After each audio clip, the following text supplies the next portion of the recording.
జై శ్రీమన్నారాయణ హరిబంధువులందరికీ స్వాగతం అండి. మన శ్రీ విష్ణు పరివారికి మీరందరూ కూడా నాకు చాలా అంటే చాలా అభిమానిస్తూ ఎంతో ఎంకరేజ్ చేస్తున్నారు. మీ అందరికీ కూడా నా ధన్యవాదాలండి. నేను మీ వాణి సత్య.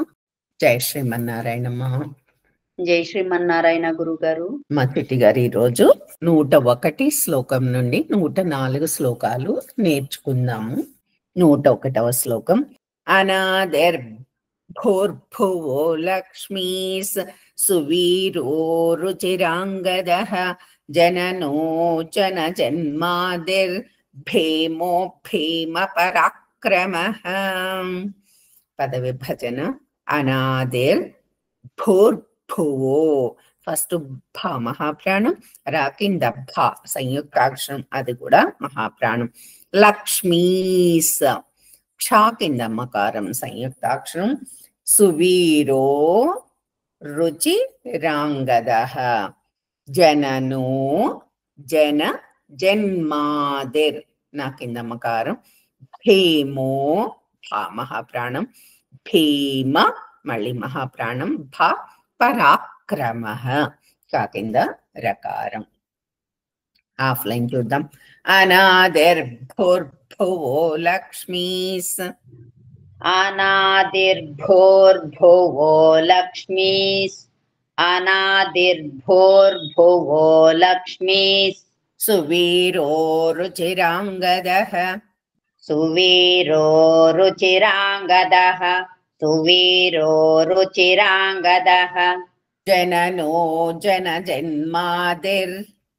జననో జన జన్మాదిర్.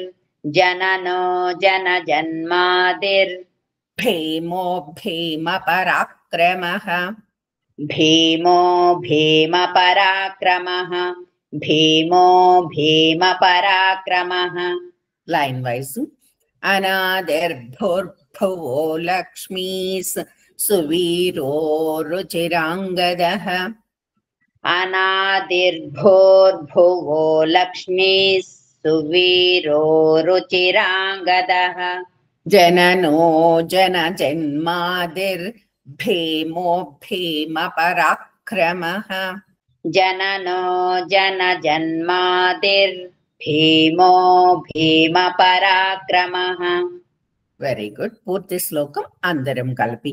అనాదిర్భూర్భువో లక్ష్మీస్ సువీరో రుచిరాంగదః జననో జన జన్మాదిర్ భీమో భీమ పరాక్రమః. 102వ శ్లోకం. ఆధార నిలయోద్ధాత పుష్పహాసః ప్రజాగరః ఊర్ధ్వగः సత్పథాచారః ప్రాణదః ప్రణవః పణః. పద విభజన. ఆధార థా దీర్ఘాక్షరం, ఒత్తక్షరం కూడా. నిలయో అవగ్రహం ఉంది. ధాత అగైన్ థా ఒత్తక్షరం. పుష్ప షా కింద ప ఉంది సంయుక్తాక్షరం.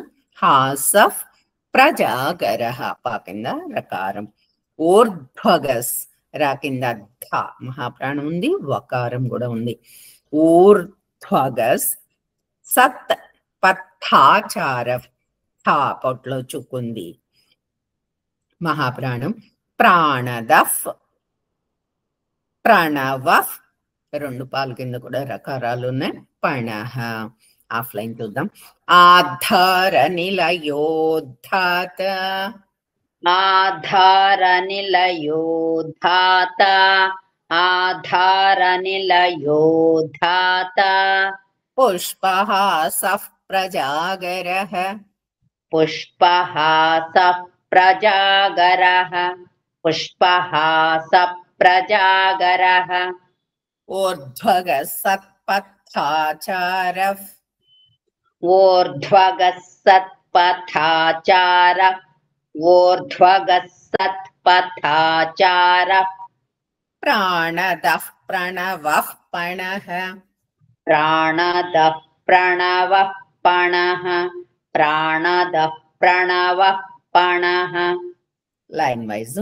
ఆధార నిలయోద్ధాత పుష్పహాసః प्रजागरः आधारनिलयो धाता पुष्पहास प्रजागरः ऊर्ध्वगः सत्पथाचारः प्राणदः प्रणवः पणः ऊर्ध्वगः सत्पथाचारः प्राणदः प्रणवः पणः पूर्ति श्लोकम् आधारनिलयोद्धाता पुष्पहासः प्रजागरः ऊर्ध्वगः सत्पथाचारः प्राणदः प्रणवः पणः 103వ శ్లోకం प्रमाणं प्राणनिलयः प्राणभृत् प्राणजीवनः तत्त्वं तत्त्वविदेकात्मा जन्म मृत्युजरातिगः पदविभजन प्रमाणं पाकिंदरकारं प्राण again repeated निलयः प्राणभृत् भा महाप्राणं ఒట్టుసుడుంది प्राण जीवनः तत्त्वं तत्त्वविदेकात्मा అని చదవచ్చు లేకపోతే తత్వం తత్వవిదేకాత్మ అని చదవచ్చు తత్వం త కింద తా ఉంది సంయుక్తాక్షరం వకారం కూడా ఉంది తత్వ సేమ్ మళ్ళీ లెటర్ రిపీట్ అయింది విదేకాత్మ త కింద మకారం జన్మ నా కింద మకారం మృత్యు జరాతిగః ఆఫ్లైన్ చూద్దామమ్మా ప్రమాణం ప్రాణనిలయః प्रमाणं प्राणनिलय प्रमाणं प्राणनिलय प्राणभृत् प्राणजीवनः प्राणभृत् प्राणजीवनः प्राणभृत् प्राणजीवनः तत्त्वं तत्त्वविदेकात्मा तत्त्वं तत्त्वविदेकात्मा तत्त्वं तत्त्वविदेकात्मा जन्म मृत्युजरातिगः जन्म मृत्युजरातिगः जन्म मृत्युजरातिगः लाइन वाइज प्रमाणं प्राणनिलयः प्राणभृत् प्राणजीवनः प्रमाणं प्राणनिलय प्राणभृत् प्राणजीवनः तत्त्वं तत्त्वविदेकात्मा जन्म मृत्युजरातिगः तत्त्वं तत्त्वविदेकात्मा जन्म मृत्युजरातिगः पूर्ति श्लोकम् प्रमाणं प्राणनिलयः प्राणभृत् प्राणजीवनः तत्त्वं तत्त्वविदेकात्मा जन्म मृत्युजरातिगः 104వ శ్లోకం भूर्भुवस्वस्तरुस्तारस् सविता प्रपितामहः यज्ञो यज्ञपतिर्यज्वा यज्ञांगो यज्ञवाहनः పదవిభజన భూర్భువస్ రెండు భాలు కూడా మహాప్రాణాలు రా కింద భా ఉంది స్వస్థ ఫస్ట్ సా కింద వకారం తర్వాత సా కింద తా ఉంది రుస్తారస్ సవిత ప్రపిత ప కింద రకారం మహః యజ్ఞో యజ్ఞపతిర్ యజ్వా జా దీర్ఘాక్షరం వకారం ఉంది యజ్ఞాంగో యజ్ఞ వాహనః యజ్ఞ అజ్ఞ అనే లెటర్ బాగా ఎక్కువ సార్లు రిపీట్ అయిందమ్మా అది కొంచెం నాజల్ సౌండ్ ముక్కుతో పలకాలి ఆఫ్లైన్ చూద్దాం భూర్భువస్వస్తరుస్తారస్ भूर्भुवस्वस्तरुस्तारस् भूर्भुवस्वस्तरुस्तारस् सविता प्रपितामहः सविता प्रपितामहः सविता प्रपितामहः यज्ञो यज्ञपतिर्यज्वा यज्ञो यज्ञपतिर्यज्वा यज्ञो यज्ञपतिर्यज्वा यज्ञांगो यज्ञवाहनः యజ్ఞాంగో యజ్ఞవాహనః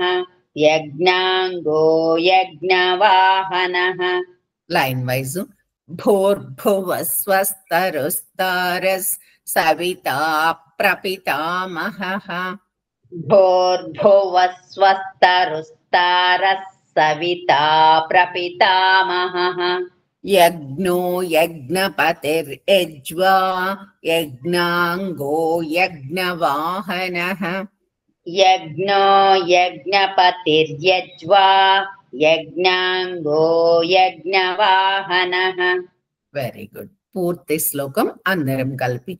భూర్భువస్వస్తరుస్తారస్ సవితా ప్రపితామహః యజ్ఞో యజ్ఞపతిర్యజ్వా యజ్ఞాంగో యజ్ఞవాహనః. వన్స్ అగైన్ జై శ్రీమన్నారాయణ. జై శ్రీమన్నారాయణ గురువు గారు. ఈ వీడియో గనక మీకు నచ్చినట్లయితే తప్పకుండా సబ్స్క్రైబ్ చేసుకొని లైక్ చేయండి. మీ లైక్స్ వలన మన ఛానల్ ఎక్కువ మందికి రీచ్ అయ్యే ఆస్కారం ఉంటుంది. వన్స్ అగైన్ ధన్యవాదాలు.